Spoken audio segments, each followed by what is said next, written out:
Drivers, start your engines. Position. He was thrilled after qualifying. Time to bring the action back at Twin Ring Motegi in Japan, and Wickens goes straight to the front.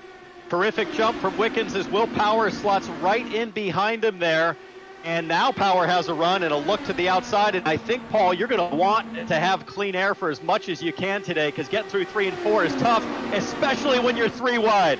Yeah, the tire wear is going to be a factor, though. These guys will be running to rest here for a little bit, but as we get into the stint and start burning off fuel, you're going to get tire wear and you're going to start sliding up the track. Neves in the Pennzoil car gets high in 1 and 2. Oh, looks like a little contact right there. Nice save, though, and then just rear-ended.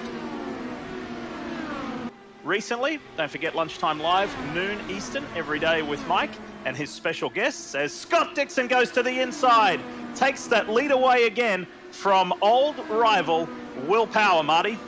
This has been such a fun battle to watch, going back and forth, and again, Power taking the lead from Scott Dixon. And Lee, it reminds me in these top 2 drivers, just the iRacing world and how it's helping the real world. Let's take the leader, Will Power, right now. Adam Fortner is a spotter today as Dixon goes back to the front. And he said, I want to try Adam. I just want to see what he would work out. So they're trying him here in iRacing, spotting for him, and he'll spot for Will in the real world. And Mike Cannon is the engineer for Scott Dixon. He's going to be the new engineer this year when racing gets going.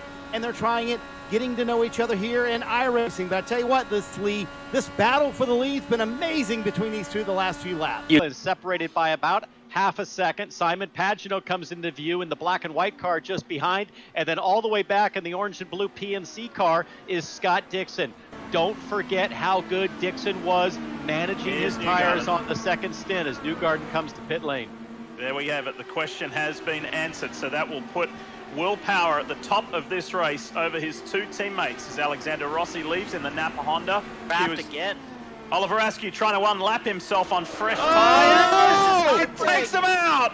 McLaughlin's gone. Askew taking out 2 Team Penske drivers. Damn it. Take the lead here on the outside. Oh, the teammates. They touch. They touch again. Wheels down the back straightaway. Unbelievable. Pagenaud 9 goes laps in to go. deep. Pagenaud around the outside of the wounded Power, but Power comes back. God, Dixon has to be loving this. Look at Dixon, how close he is now. Dixon must be laughing his head off at the Team Penske guys going at it, fist to fist. Will Power making his car super wide. Here's Scott Dixon's on board as he goes around the outside. This is a lapped car that he's fighting with, but he's got to get in contact here down the back straightaway. Will Power is snaking all over the place. Rinus VeeKay is making that Sonax Chevrolet very wide for Scott Dixon to get around. Meanwhile, Dixon is getting close, super close now to the top 2 Team Penske Chevrolets. Here for Scott Dixon as he goes to the inside. He's going for it. Oh, almost touched Pagenaud. Castro Neves is going to stay out of this, and I think that might be it. Dixon placed his bet, and I think it came either too early or just not enough as Pagenaud comes through 3 diff. Final corner, and the Indy 500 champ, who was thrilled to win in Michigan, is going to win in Twin Ring Motegi. Simon Pagenaud in the DXC Chevrolet has done it. Oh, that's a pretty sweet burnout, Paul.